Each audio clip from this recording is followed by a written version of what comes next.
El 30% de los fracasos escolares parece ser que se debe a un problema en la forma de ver. No es una baja visión, sino una forma errónea de ver de los chicos y de las chicas, de los niños y de las niñas. Así que nos hemos venido hasta Ángel Óptico para resolver algunas de estas dudas y cuáles son esas revisiones que debemos pasar cada cuánto tiempo y desde cuándo, sobre todo. Muy buenas, Ángel. Hola, buenos días. ¿Qué tal estás, Eva? Bueno, vamos a hablar de un problema que es importante, que además que estamos iniciando ahora el curso para los padres, yo creo que es una información también muy necesaria y que influye mucho en el futuro de los niños, de los estudiantes, de los futuros profesionales. Profesionales, sin ninguna duda.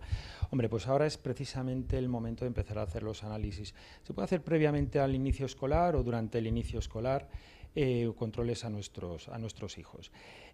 Fundamentalmente hay problemas. A veces pensamos que ver bien es una buena visión o una buena visión es ver bien. Y hay otra serie de factores importantes a la hora de estudiar o de leer que no significan que el niño vea mal, pero sí que su sistema visual no funciona correctamente. Como tú bien has dicho, el 30% de los problemas de aprendizaje a nivel escolar, sobre todo en primaria, básicamente es en primaria, se debe a problemas visuales no detectados.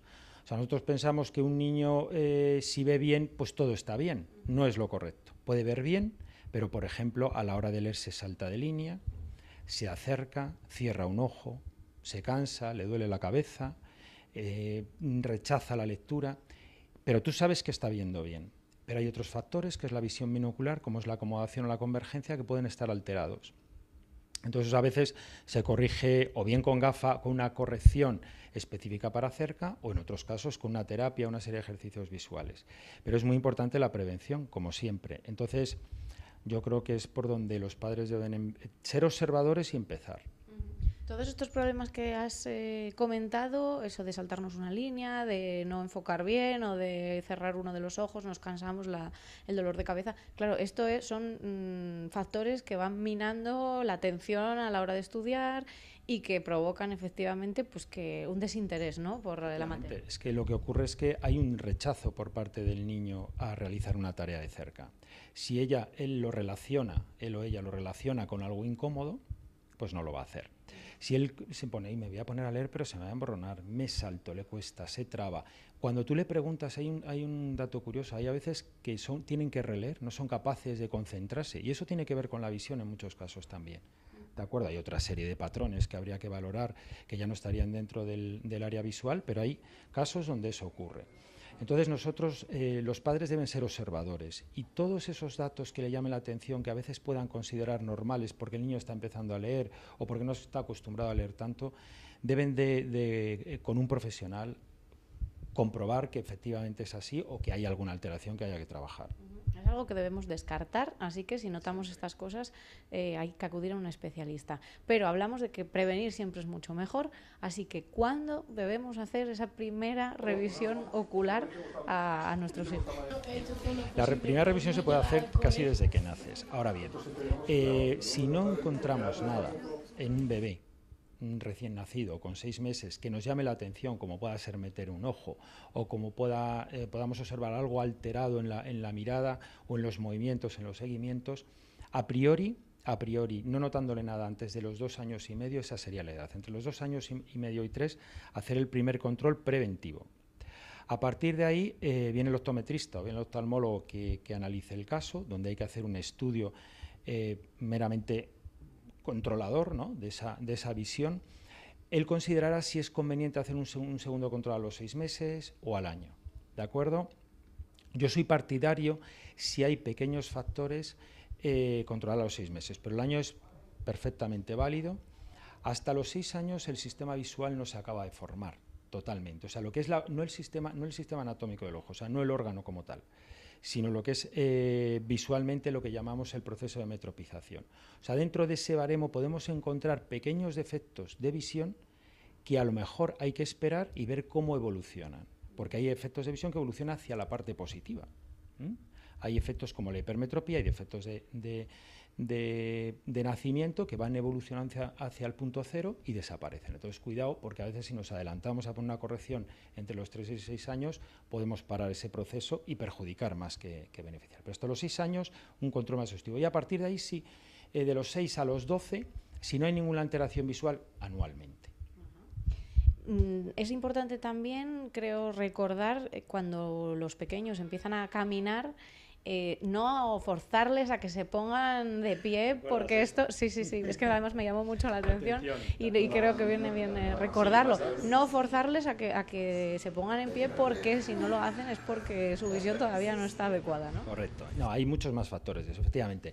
O sea, no es bueno, el aprendizaje del sistema visual empieza desde que nacen. Empiezan con movimientos de colores. Por ejemplo, los móviles con colores en la cuna, encima de la cuna, son muy útiles porque les ayuda a utilizar el movimiento ocular, a utilizar lo que llamamos seguimientos acádicos, que van a ser muy importantes después para la lectura. Igualmente los andadores, los tacatás o los parques son perjudiciales. Son perjudiciales para la psicomotricidad, que está muy relacionado con el sistema visual. Entonces, por eso es mejor dejar al niño que gatee todo lo que sea necesario. Se va a poner de pie cuando realmente el organismo, el cuerpo se lo pida, cuando tenga ese equilibrio para estar. Entonces, sí que es conveniente la utilización de que utilice sonidos combinados con colores para tener una relación oído-ojo, tocar juguetes y tocarlos y verlos para tener una relación mano-ojo. Y luego también es muy importante, yo a veces veo que los sientan en un tapete y lo llenan de juguetes. Eso no es bueno, es bueno que tenga pocos, no muchos. Pocos para que pueda seleccionar, para que si tiene muchos hay una confusión. Si tiene pocos es más fácil que pueda dominar. Por ejemplo, cambiar la cuna, o sea, cambiar la posición en la cuna, que no duerma siempre del mismo lado, para incluso darle el pecho también en diferentes sitios dentro de la casa, para que él pueda espacialmente desarrollar su sistema visual de distinta, no siempre de la misma manera, ¿no? También lo de la cuna es bueno por otras posturas. Ayer hablaba con una pediatra precisamente de ese dato, que me lo comentaba, que también era bueno que durmieran en otras posturas, pues visualmente también. Y hay muchos datos de ese tipo, ¿no? Por ejemplo, ¿por qué en clase los cambian, ¿no?, de posición? No por la visión, pero también es precisamente muy bueno por eso. O sea, es bueno que los vayan cambiando siempre hablando en primaria, luego ya en niveles más altos no es tan necesario, porque así tiene una ubicación diferente y un campo visual diferente en clase. Ángel, hemos dicho que a partir de los 6 meses sería una primera revisión, pero ¿cómo se le hace una revisión ocular a un bebé? A un bebé es difícil, es verdad, me lo preguntan muchas veces. Yo bebés no miro porque no tengo capacidad para poderlos mirar, hay que dilatar la pupila, por lo tanto eso sí que es una tarea de un oftalmólogo pediátrico, ¿de acuerdo? Pero bueno, los test básicamente son test de preferencia de mirada, es decir, al niño se le presentan diferentes dibujos, todos iguales, pero con una diferencia de frecuencia, ¿no?, que llamamos frecuencia visual. Entonces, el examinador, el oftalmólogo, mira a través de un agujerito y él ve hacia dónde mira el niño. Ese dibujo que él está mirando tiene una escala, eso se llama preferencia de mirada, lo ve porque es el que más le llama la atención, es el que consigue ver. Y eso te va dando un valor de una agudeza visual un poco gruesa, no te da una agudeza visual fina, pero sí que te da una orientación muy importante. En niños un poquito más mayores que todavía no saben leer, pero ya conocen los colores, ¿cómo se hacen este tipo de pruebas? Bueno, pues en estos casos hay varios test, ¿no? Yo os voy a enseñar uno, que es uno de los que utilizo, pero se puede utilizar también la de Snellen. ¿En qué posición van las 3 patitas? Él nos lo va diciendo con la mano, yo primero se lo explico, pues hacia abajo, no a la izquierda o a la derecha porque no lo controlan, sino indícame, y se lo vamos poniendo a 5 metros con diferentes cada vez más pequeñitos, y entonces él nos va valorando. Yo últimamente utilizo mucho la agudeza visual logarítmica, es mucho más exacta, es mucho más fina, y utilizo este test de caritas, donde cada carita tiene un gorro de un color y las gafas están rotas solo en una carita. Entonces el niño me dice, por ejemplo, en este caso, la carita azul tiene las gafas rotas. Muy bien, ahora se lo cambio y me dice la roja. Igualmente la azul, igualmente la verde, igualmente la roja, y automáticamente pasa a un tamaño más pequeño, y así sucesivamente hasta que el niño falle. La agudeza visual me la va indicando abajo, logarítmica indico, y eso es el valor que yo tengo que considerar hasta qué punto es normal o está alterado y qué problema visual puede tener. Y en función de eso, pues ya vamos trabajando el resto de los exámenes visuales. Es muy importante que se sepa que los niños un control escolar está muy bien, pero es un control grueso, es decir, que te digan que el niño ve bien en el colegio con un examen, un screen de 20 niños en una hora, no va a ser suficiente. Un examen binocular de un niño puede llevarte perfectamente entre media hora y 3/4 de hora. O sea, requiere muchas pruebas, mucha tranquilidad, mucha paciencia con los niños siempre, y a mí me gustan, o sea, por lo tanto no tengo mucho problema en ese aspecto.